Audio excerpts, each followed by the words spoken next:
নমস্কাৰ এই মুহূৰ্তত আহি পৰিছে ৰাজ্যখনৰ বাবে সন্ধিয়াৰ কেইবাটাও বিগ ব্ৰেকিং নিউজ। আজি 26 মাৰ্চ অসমৰ লগতে ভাৰতৰ বিভিন্ন প্ৰান্তৰ পৰা সন্ধিয়াৰ কেইবাটাও খবৰ আহি পৰিছে। এই মুহূৰ্তত জনাই আছো এটা ব্ৰেকিং নিউজ। সাংবাদিক দিলৱাৰ হুছেইন মজুমদাৰক গ্ৰেপ্তাৰ কৰা হৈছে। সাংবাদিক দিলৱাৰ হুছেইন মজুমদাৰক গ্ৰেপ্তাৰৰ পিছতে গুৱাহাটীত উত্তপ্ত পৰিস্থিতি। এবাৰ জেলাৰ অন্তত মাজনিশা আৰক্ষীয়ে গ্ৰেপ্তাৰ কৰিছে দিলৱাৰক। দুৰ্নীতিৰ বিৰুদ্ধে প্ৰশ্ন কৰি আৰক্ষীৰ ৰুখত পৰিছিল দিলৱাৰ। এপেক্স বেংকৰ দুৰ্নীতিৰ বাতৰি সংগ্ৰহ কৰিবলৈ গৈছিল সাংবাদিকজন আৰু তাৰ পিছতে পাণবজাৰ থানাই প্ৰথমে আটক কৰি সাংবাদিকজনক বহুৱাই ৰাখে থানাত দীৰ্ঘ সময় বহুৱাই ৰাখি আৰক্ষীয়ে গ্ৰেপ্তাৰ কৰিছে সাংবাদিক দিলৱাৰক।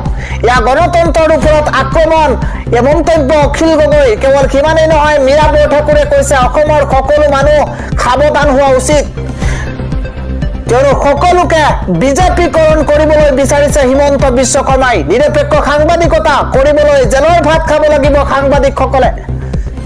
জেলাৰ অন্তত মাজনিশা আৰক্ষীয়ে গ্ৰেপ্তাৰ কৰিছে দিলৱাৰক। পৰৱৰ্তী খবৰটো হৈছে অজাপৰ নেতা লুৰিণজ্যোতি গগৈয়ে আজি এক বিস্ফোৰক মন্তব্য কৰিছে। লুৰিণজ্যোতি গগৈয়ে কয় যে গণতন্ত্ৰ শেষ কৰিবলৈ উঠি পৰি লাগিছে মুখ্যমন্ত্ৰী ডক্টৰ হিমন্ত বিশ্ব শৰ্মা। সাংবাদিকৰ কণ্ঠ ৰোধ কৰিবলৈ বাৰম্বাৰ অপচেষ্টা চলাইছে মুখ্যমন্ত্ৰী হিমন্ত বিশ্ব শৰ্মাই। ইয়াৰ অসমত চলি থকা জংগল ৰাজ বুলি মন্তব্য লুৰিণজ্যোতি গগৈ। পৰৱৰ্তী খবৰটো হৈছে মুখ্যমন্ত্ৰী ডক্টৰ হিমন্ত বিশ্ব শৰ্মাৰ প্ৰকৃতি বুজি পাইছে অসমৰ জনতাই। দিলৱাৰ হুছেইন মজুমদাৰক গ্ৰেপ্তাৰৰ ঘটনাক গৰিহণা দিছে প্ৰদেশ কংগ্ৰেছৰ সভাপতি ভূপেন বৰাই। ব্যাপক কেলেংকাৰী ঢাকিবলৈহে এই পন্থা লৈছে চৰকাৰে, এই মন্তব্য কৰিছে এপিচিচিৰ সভাপতি ভূপেন বৰাই। আন এটা গুৰুত্বপূৰ্ণ খবৰ হৈছে আজি লোকসভাত ৰাহুল গান্ধীৰ মুখ বন্ধ কৰিছে অধ্যক্ষ ওম বিৰলাই। আজি সংসদ উত্তপ্ত হৈ পৰিছে। ৰাহুল গান্ধীৰ ভাষণৰ সময়তে লোকসভাত উত্তপ্ত পৰিস্থিতিৰ সূচনা হৈছে। সবাতোকৈ গুৰুত্বপূৰ্ণ খবৰ, অধ্যক্ষ ওম বিৰলাই সংসদত মুখ বন্ধ কৰিছে ৰাহুল গান্ধী। এটা ব্ৰেকিং নিউজ, ডাঙৰ খবৰ, সংসদত শালীনতা বজাই ৰাখিবলৈ ৰাহুল গান্ধীক নীতি শিক্ষা দিছে আজি অধ্যক্ষ ওম বিৰলাই। সদনৰ মৰ্যাদা পাহৰি নাযাবলৈ ৰাহুল গান্ধীক সকিয়নি অধ্যক্ষ ওম বিৰলাই। সদনত আপুনি পোষ্টাৰ দেখাব নোৱাৰে বুলি সকিয়াই দিছে এবাৰ অধ্যক্ষগৰাকীয়ে ৰাহুল গান্ধীক। সদনত আপুনি পোষ্টাৰ দেখাব নোৱাৰে বুলি সকিয়নি। উত্তপ্ত পৰিস্থিতিৰ পাছতে সদন স্থগিত কৰিছে ওম বিৰলা, অধ্যক্ষ ওম বিৰলাই। মোৰ কণ্ঠ ৰোধ কৰাৰ চেষ্টা কৰা হৈছে বুলি লোকসভাত অভিযোগ উত্থাপন কৰিছে ৰাহুল গান্ধীয়ে। ৰাহুল গান্ধীয়ে কয় যে মই কথা ক'লে মুখ বন্ধ কৰাৰ চেষ্টা কৰে। কেৱল সিমানেই নহয়, ৰাহুল গান্ধীৰ ভাষণৰ সময়তে লোকসভাত উত্তপ্ত পৰিস্থিতিৰ সৃষ্টি হৈছে। অধ্যক্ষ ওম বিৰলাই সংসদত মুখ বন্ধ কৰিছে ৰাহুল গান্ধীৰ আৰু সংসদৰ শালীনতা বজাই ৰাখিবলৈ ৰাহুল গান্ধীক নীতি শিক্ষা দিছে অধ্যক্ষই।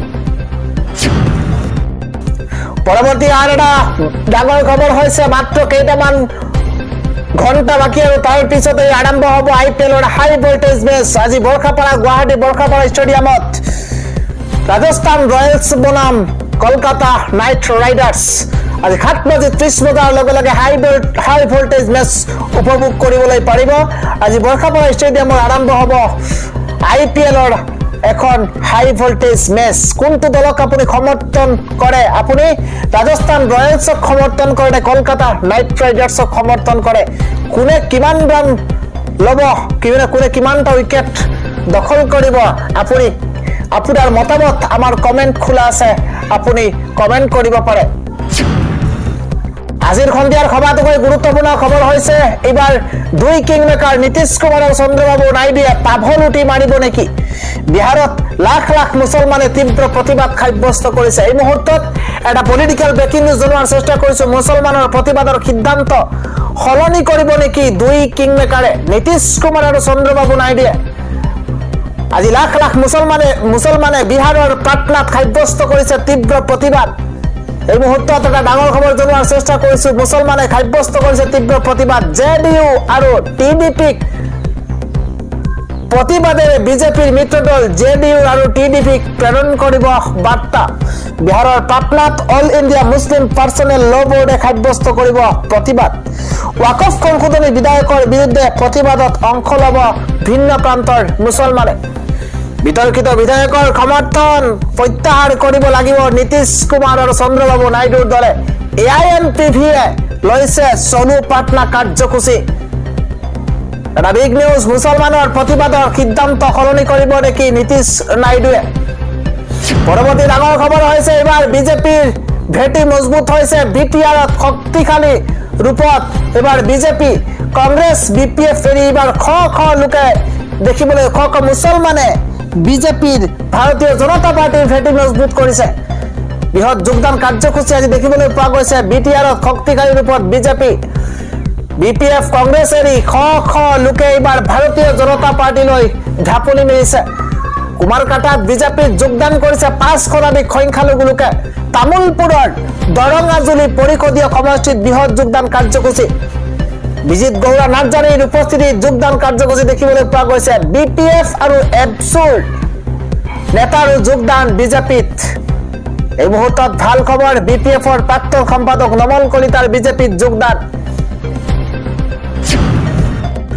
আজিৰ পৰৱৰ্তী ডাঙৰ খবৰ এবাৰ কংগ্ৰেছৰ সভাত অঘটন সংঘটিত হৈছে ৰাজীৱ ভৱনত প্ৰচণ্ড মাৰপিটৰ ঘটনা এই মুহূৰ্তত ৰাজীৱ ভৱনত অথন্তৰ লাগিছে ৰাজীৱ ভৱনত কংগ্ৰেছৰ সভাত ভয়ংকৰ অথন্তৰ সংঘটিত হৈছে ৰাজীৱ ভৱনৰ চকী ভাঙি একাংশই সৃষ্টি কৰিছে উত্তপ্ত পৰিস্থিতি প্ৰচণ্ড মাৰপিটৰ ঘটনাত আহত হৈছে ডাক্তৰ সুৰজিৎ দলে কুশল খনিকৰ পঞ্চায়ত নিৰ্বাচন সন্দৰ্ভতে ঢকুৱাখনাৰ ৰাজীৱ ভৱনত অনুষ্ঠিত হৈছিল বৈঠক সভাপতি দলক কেন্দ্ৰ কৰি দুই পক্ষৰ মাজত দুৰ্বাদল কাজিয়াৰ সৃষ্টি হৈছে বছৰ ধৰি এজন ব্যক্তিকে কাৰ্যনিৰ্বাহৰ দায়িত্ব দিয়াক লৈ ক্ষোভ কংগ্ৰেছ সদস্যৰ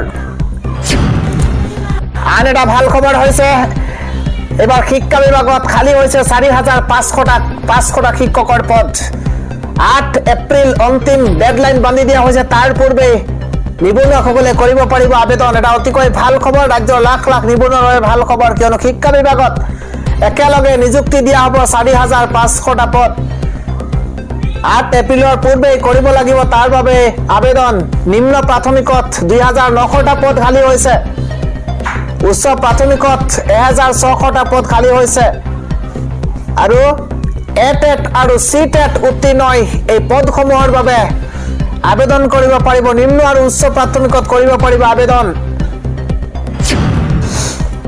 আন এটা ডাঙৰ খবৰ হৈছে এই 5টা পাখণ্ডলৈ আপোনালোকে ভালদৰে প্ৰত্যক্ষ কৰক নাম জনোৱাৰ চেষ্টা কৰিছো তিলক শইকীয়া দীপক ৰুচালৰ কুকাণ্ড 20 বছৰৰ সশ্ৰম কাৰাদণ্ড বিহিছে আদালতে ডাঙৰ খবৰ কুকাণ্ড কৰি বিপদত পৰিছে তিলক শইকীয়া দীপক ৰুচাল সেনাই আৰু বাবু ভালদৰে প্ৰত্যক্ষ কৰক মুখ কেইখন কুকাণ্ড কৰি বিপদত পৰিছে এইকেইজন লম্পট দৰ্শন কৰি সভ্য সমাজক লজ্জানত কৰিছিল লম্পট কেইটাই আৰু দীপক আৰু তিলক শইকীয়াই 20 বছৰৰ কাৰাদণ্ড দিছে আদালতে